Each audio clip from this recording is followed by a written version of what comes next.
name is Evelyn Harper, and if you had asked me 5 years ago what my greatest achievement in life was, I would have told you without raising my son, Tyler James Harper, from a scared little boy into a good man. I did it alone in a small brick bungalow on the south side of Joliet, Illinois, where trains still rumble past at night and the smell of steel mills lingers on the wind like an old memory that refuses to fade. Joliet is the kind of town people drive on their way to Chicago, but for me, the whole world. It was where I learned that love isn't loud or pretty, it's showing up every single day. And when your feet hurt and your heart is... I was 22 when Greg left. Tyler was 3, all chubby cheeks and curly hair, clutching a stuffed dinosaur I had bought at the Dollar General for his birthday. Greg packed a single duffel bag that Tuesday in April 1998 and hammered the roof like it was trying to drown us.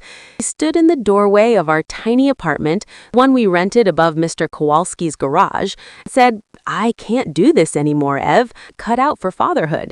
He kissed Tyler on the forehead, looked at me with eyes that had already checked out, and walked into the storm. The taillights of his Chevy disappeared around the corner, and that was it. No child support, no phone calls, just silence. I stood there for a long time. Tyler's small arms wrapped around my leg, his voice tiny and confused. "Mama, where'd Daddy go?" I picked him up, held him close, and whispered into his hair, "He's gone, baby, but Mama's here. Mama's always gonna be here." That night, after Tyler fell asleep in my arms on the worn couch, I made a promise to the cracked ceiling above me. I would never let him feel the emptiness. I would work until my body gave out. I would save every penny. I would be his rock, his shield. Next morning, I started my first double at Silver Cross Hospital. I was a nurse's aide then, changing bedpans, being patients who couldn't bathe themselves, holding the hands of people who were slipping. Pay was $9.75 an hour. I came home smelling like bleach and sweat, back aching so bad I could barely stand at the stove to make Tyler his favorite macaroni cheese. Ate it from scratch on weekends with real butter and a sprinkle of paprika on it, the way my own mother used to do it before cancer took her when I was 17. Tyler grew up fast in that little house. We moved to the bungalow when he was 5, where I scraped together a down payment from him and a small loan from the credit. It had 2 bedrooms, a tiny kitchen with linoleum floors that I scrubbed on my hands every Saturday, and a backyard where Tyler went to ride his bike. I remember the day he turned 8. I had worked 3 extra shifts that week to buy him a red Schwinn from Walmart. He rode it up and down the cracked sidewalk. "Mama, I'm flying like Superman." I sat on the porch steps, drinking iced tea from a chipped mug, my heart so full it hurt. He was a good boy. Always. He brought home straight A's without me having to ask. He mowed lawns in the summer for extra money to buy me a Mother's Day card from the store. When he was 12, he made me a necklace out of macaroni painted gold for Christmas. I still have it, tucked away in my jewelry box, the one that holds all the pieces of life together. School was when the real work began. Tyler played point guard on the Joliet Westers. I was at every home game, sitting in the bleachers with a thermos of coffee, screaming till my voice was raw. "That's my boy." The other parents knew me as Tyler's mom, the one who always brought homemade cookies to the Booster Club meetings, even though I worked nights. When he got accepted to Northwestern on a special academic scholarship, I cried in the room at work so no one would see. The rest of the tuition, $28,000 a year, I covered with loans I swore I would pay off before I died, and by starting my side business. A friend from the hospital told me about a bridal shop in Naperville that needed fast and cheap. I bought a second-hand Singer sewing machine for $150 at a garage sale, taught myself from YouTube videos at 2 a.m. while Tyler slept, and was hemming wedding gowns, taking in promises, embroidering monograms for grooms who wanted to look like they came from money. My fingers developed calluses. My eyes burned from the late nights under the lamp. Every check I deposited was another brick in Tyler's future. He graduated in 2020 with a degree in business administration and a job offer from a commercial real estate firm in the Loop. He moved into a studio apartment in Lincoln Park, his first place without me. But every Sunday, he drove the 45 minutes back to Joliet. He brought me flowers from the Jewel Osco, helped me move the heavy furniture so I could vacuum under it, and sat at my kitchen table eating my meatloaf while he told me about his week. "Mom, you're the best," he'd say, kissing my forehead. "Everything I am is because of you." I believed him. God, how I believed him. Then, in the fall of 2023, he met Lauren Whitaker. It was at a networking event downtown. Tyler called me that night, his voice full of that new, breathless excitement I hadn't heard since he was a teenager asking a girl to homecoming. "Mom, she's incredible, smart, beautiful, from a great family. Her dad owns Whitaker Auto Group. They have dealerships all over the suburbs. You're gonna love her." We met for the first time at a cafe in Oak Brook, one of those places with exposed brick and $7 lattes. Lauren was 26, tall and blonde with perfect teeth and a laugh that sounded like it had been rehearsed in front of a mirror. She wore jeans that probably cost more than my monthly mortgage and a cashmere sweater the color of expensive cream. I had on my nicest blouse from Kohl's and the pearl earrings I bought myself with my first big sewing check. "Miss Harper," she said, standing to hug me. Her perfume was light and floral, the kind that lingers. "Tyler has told me so much about you. You raised him all by yourself? That's amazing." We sat down. She ordered a kale salad. I got the turkey club. She asked about my work at the hospital, about my sewing. I told her how I had altered over 200 wedding dresses in the last decade. "That's so quaint," she said, smiling. "I love that you have a little hobby." Tyler squeezed my knee under the table. I smiled back. The first time I went to the Whitaker house in Barrington was for a family dinner 2 weeks later. The place was a mansion. White columns, a circular driveway, a 3-car garage, and a pool in the back that sparkled under string lights. Diane Whitaker met me at the door. She was in her late 50s, with highlighted hair and a face that had seen more Botox than a Hollywood red carpet. She gave me 2 air kisses that never quite touched my skin. "Evelyn, darling, so wonderful to finally meet you. Come in, come in. Richard is in the den." Richard Whitaker was a large man with a voice like gravel and a handshake that crushed bones. "So, you're the famous single mom Tyler won't shut up about," he boomed, clapping me on the shoulder. "You did a hell of a job, kiddo." The evening was a masterclass in subtle exclusion. They talked about their ski trip to Aspen, their boat on Lake Michigan, the country club where Lauren had her debutante ball. I mentioned my garden in Joliet, the tomatoes I grew every summer, the geraniums on the porch. Diane smiled thinly. "How charming. We have a gardener, of course. Saves so much time." Tyler laughed at all their jokes. He seemed smaller in that house, like he was trying to shrink himself to fit their mold. When we left, he hugged me in the driveway. "Love you, Mom. Really." I wanted to believe him. But that night, back in my quiet bungalow, I sat at the kitchen table with a cup of decaf and felt the first crack in my heart. The engagement came 6 months later. Tyler proposed at their family cabin in Door County, Wisconsin. The ring was a 2-carat solitaire. Lauren posted the photos on Instagram with the caption, "Forever starts now. #engaged." Tyler called me at 11 p.m. that night, his voice thick with champagne and joy. "Mom, she said yes. We're getting married next August. Big wedding, the works." I cried happy tears. "I'm so proud of you, baby." Then came the money talk. We met at a Starbucks near his office. Tyler looked nervous, stirring his coffee like it owed him money. "The venue is the shores of Turtle Creek in Barrington. It's beautiful, Mom, right on the Fox River. 200 guests, open bar, filet and salmon, the whole thing. Lauren's parents are putting in 30 grand. We're short about 50. I hate asking, but..." I reached across the table and took his hand. "Don't hate it. This is what I saved for. All those nights at the sewing machine, all those extra shifts, it was for this." I had $78,417.17 in my savings account. I wrote the check for $47,000 the next day, made out to the shores of Turtle Creek. The coordinator, a woman named Vanessa with perfect nails, took it like it was a winning lottery ticket. "We'll make it magical, Mrs. Harper." I asked Tyler to keep my contribution quiet. I said, "Let people think it's a family effort. I don't need credit." He hugged me so tight I could feel his heartbeat. "You're my hero, Mom, always." The planning began in earnest that winter. The first tasting was at the venue in January. Snow fell softly outside the windows as we sampled menus. Diane took charge immediately. "The salmon is too fishy," she announced after one bite. "Filet for everyone. And the risotto, too plain.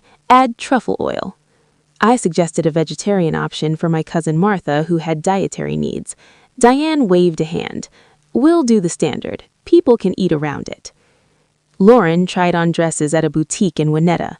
I drove up early, my old Honda Civic rattling on the tollway. The shop was all crystal chandeliers and champagne flutes. Lauren emerged in a strapless lace gown that cost $12,000. "What do you think, Miss Harper?" she asked, twirling. I told the truth. "It's stunning, but with your shoulders, a sleeve might be more flattering." Diane, sitting on a velvet chaise, laughed lightly. "Oh, Evelyn, trends are trends. This is what's in." They bought it anyway. I offered to sew her veil as my gift. 3 nights I stayed up until 3 a.m., hand-stitching tiny seed pearls onto ivory tulle. When I gave it to her at the next fitting, she held it up. "It's sweet. Vintage. We'll use it for the rehearsal dinner photos." No thank you. No hug. The months dragged on. Tyler's Sunday visits became every other week, then monthly. "Sorry, Mom. Lauren's family has us for brunch at the club. We're finalizing the registry. Work's crazy." I told myself it was normal. Boys grow up, they build new lives. But every time I drove past the Whitaker's house on my way to the fabric store, I felt the distance growing. The week before the wedding, I brought centerpieces I had arranged myself, white hydrangeas and eucalyptus from the farmer's market, tied with ribbon I had saved from Christmases past. I carried the boxes into the venue, my arms full. Diane met me in the lobby. "Oh, Evelyn, how thoughtful, but we decided on the professional florist. These are charming, but not quite the look." I left the boxes in my trunk and cried the whole way home on I-88. August 18th, 2025 dawned clear and warm, perfect wedding weather. I woke at 5 a.m., made coffee in my favorite stoneware mug, and put on the navy dress I'd bought on clearance at Macy's. I pressed it twice, shined my black flats until they gleamed, and drove to Barrington early, helped set up programs, greeted my cousins from Rockford, and my old nursing friends. Tyler looked so handsome in his tux. He found me in the garden before the ceremony and hugged me. "Love you, Mom. Thank you for everything." The ceremony was at 4 p.m. under the white gazebo by the river. Lauren floated down the aisle in her lace gown, veil blowing gently. Tyler's vows were beautiful. He promised to love her forever, to be her rock. I cried quietly in the 3rd row, clutching a tissue I'd tucked in my sleeve. The reception was in the grand ballroom. Chandeliers sparkled like stars. Guests in designer suits and gowns mingled. The open bar flowed. I found my seat at table 18, near the back, with distant cousins and a couple of Tyler's old college buddies. Diane and Richard sat at table 1 with the bridal party. Dinner was exquisite. Toasts began. Richard went first, praising Lauren, welcoming Tyler into the family business someday. Laughter. Applause. Then Tyler stood. He tapped the microphone, cleared his throat. The room quieted. "I want to thank everyone for being here today. This day means the world to Lauren and me." He paused, scanning the crowd. "First, to my in-laws, Richard and Diane, you've been incredible. You've welcomed me like a son. Your support, your guidance, your generosity, I wouldn't be standing here without you. You're my real family now." The words hit me like a slap across the face. Real family? He kept going, his voice warm. "And to my mom, thanks for coming. You've always been there, doing what you could." Doing what you could? The room clapped politely. A few heads turned toward me with pitying smiles. I felt heat flood my cheeks, but I kept my face calm. I nodded once, small smile, like it didn't cut me to the bone. Inside, something shattered. I sat through the cake cutting, the first dance. Lauren and Tyler swayed to "At Last," her head on his shoulder. Diane caught my eye across the room and gave me a little wave, like we were old friends. I slipped out during the father-daughter dance. I found Vanessa, the coordinator, in the hallway. "I need to speak with accounts," I said quietly. She looked confused, but led me to a small office off the kitchen. The manager, a man named Patel, appeared, professional and polite. "I paid the balance on this event, $47,000, check number 4128, First Midwest Bank, March 15th. He checked his tablet. "Yes, Mrs. Harper, fully paid and processed.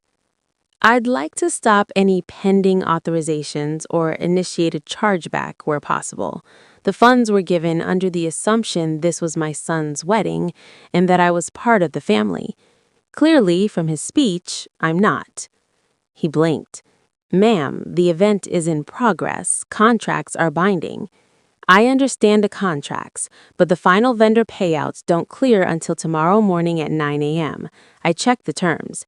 If you can hold them in escrow, great. If not, I'll contact the bank directly for the portions still reversible." He hesitated, made a call. Minutes stretched like hours. Diane burst into the room, flushed and furious. "What is going on here? Evelyn?" I met her eyes. "Just tying up loose ends, Diane." Tyler rushed in next, Tuck's jacket off, face red. "Mom, what the hell are you doing?" I turned to him. For the first time in years, I saw the boy I had raised, and the man who had forgotten. "You thanked your real family," I said softly, "so I figured the real family can pay for the rest." His mouth opened, closed. "The venue, the catering, the bar, most of it settles tomorrow. I told them to hold. If they don't, the bank will reverse what they can. You might want to call your father-in-law's Amex." Diane gasped. "You can't be serious. This is insane. Childish." "I'm deadly serious." I walked past them, back through the ballroom. Heads turned, whispers rippled. I kept my back straight, purse in hand, chin high. Outside, the night air was cool on my skin. I got into my Honda, the same one I had driven for 12 years, and started the engine. My phone buzzed before I even left the parking lot. Tyler, "Mom, please, come back. We can talk." I didn't answer. Another from Diane. "This is unacceptable. You'll ruin everything for them." I blocked the numbers. I drove home to Joliet, stopped at the 24-hour Denny's on Route 53, ordered coffee and scrambled eggs, sat alone at the counter watching semis roll by on the interstate. The next morning, my phone exploded. Texts from cousins. "Heard what happened. You okay, Ev?" From my friend Carla at the hospital. "Girl, you are a legend. Proud of you." From the bridal shop owner. "Tyler called looking for you. Sounded panicked." I didn't respond to any of them. Instead, I opened my laptop at the kitchen table, transferred the remaining $31,000 into a new high-yield account at a different bank. Then I booked a flight, my first one ever for myself, Delta to Pensacola, departing in 2 weeks. I spent the next days quietly. I watered my geraniums. I sewed a few alterations for old clients. I went for long walks along the Des Plaines River, letting the water wash over my thoughts. Tyler tried a new number. Voicemail. "Mom, I'm sorry. I didn't mean it like that. Lauren's parents, they put a lot of pressure on me. Please, the vendors are calling. We need help with the final bills." I deleted it. Tyler texted from her own phone. "Ms. Harper, this is unfair. We can work something out. Please call me." Deleted. 2 weeks later, I was on a beach in Destin, Florida. Not the fancy part with the condos and jet skis, the quiet stretch near the state park. I rented a small one-bedroom condo for a month. White sand, turquoise water, no one knowing my name. Every morning, I walked the shoreline at sunrise, waves lapping at my ankles. I drank coffee from a paper cup at a little shack called the Coffee Cottage. I read paperbacks I bought at the airport, romance novels, thrillers, anything that wasn't about family. I started a small online business while I was there, Evelyn's Budget Bridal Tips, on TikTok and Instagram. I posted videos of simple alterations, how to save on veils, how to make a wedding dress fit without spending thousands. Women from all over the country messaged me. You saved me $800 on my alterations. My mom couldn't help, but your videos made me feel like I could do it myself. One woman from Ohio wrote, I'm a single mom too. Thank you for showing us we don't need anyone's approval to be enough. The account grew to 50,000 followers in a month. I made enough from affiliate links and digital patterns to cover my rent back home and then some. Tyler's job took a hit. Word spread in the real estate circles. Clients whispered. His bonus was smaller that quarter. Lauren's parents covered what they could, but the debt from the wedding lingered. $28,000 in outstanding vendor bills. They had to downsize their honeymoon from Santorini to a long weekend in Michigan. Social media went quiet. No Mr. and Mrs. posts, no beach vacation reels. In October, a package arrived at the condo in Destin, forwarded from Joliet. Inside was a letter from Tyler, handwritten on notebook paper. Mom, I'm sorry. I was wrong. So wrong. I let them make me forget who raised me. I chose the easy path, the shiny one, because I was scared of not fitting in. I humiliated you in front of everyone, and I'll never forgive myself for that. I'm paying them back slowly. Every paycheck goes to the vendors now. Lauren and I are in counseling. She's angry at me too. I don't expect you to forgive me. I don't deserve it. But I need you to know I'm ashamed. I miss you. I miss Sunday dinners. I miss my mom. If you ever want to talk, I'm here. No pressure. Love, Tyler. I folded the letter and put it in the drawer next to my bed. I didn't cry. I just sat on the balcony watching the sunset paint the Gulf orange and pink and felt something settle in my chest. Not forgiveness, not yet, but peace. I stayed in Florida another month. When I came home to Joliet in December, the bungalow felt different, lighter. I repainted the kitchen a soft yellow. I planted new flowers in the spring. I started teaching sewing classes at the community center, free for single moms. Tyler reached out again in February. We met at a park in Naperville, neutral ground. He looked thinner, older. Mom, he said, voice breaking as he hugged me, I'm so sorry. I hugged him back. I know, baby, but sorry doesn't erase the hurt. We talked for hours. He told me how Diane had manipulated him, how Lauren had pushed him to distance himself, how he had been afraid of losing the life they offered. I chose wrong, he said. I chose them over you. I told him about Florida, about my business, about how I was finally living for me. I'm proud of you, I said, but I'm living my life now. If you want back in, you have to earn it, every day. He nodded. I will, I promise. We're not where we were, but we're healing, slowly. As for Diane and Richard, they sent a Christmas card that year, a generic one. I threw it in the recycling. Lauren and Tyler are still together. They live in a smaller house now in Schaumburg. She calls me Evelyn now, not Ms. Harper. Progress, I guess. Me? I'm thriving. My TikTok has 250,000 followers. I have a book deal coming, The Mother's Stitch, Sewing Your Own Happily Ever After. I travel when I want. I bought myself a new car, a little red Toyota with a sunroof. And every Sunday, Tyler comes for dinner. Sometimes Lauren joins. We laugh, we talk, we heal.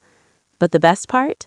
I know now, deep in my bones, that I don't need anyone's thanks to be enough. I paid for the wedding, but I bought my freedom. And that, my friends, is the real happily ever after.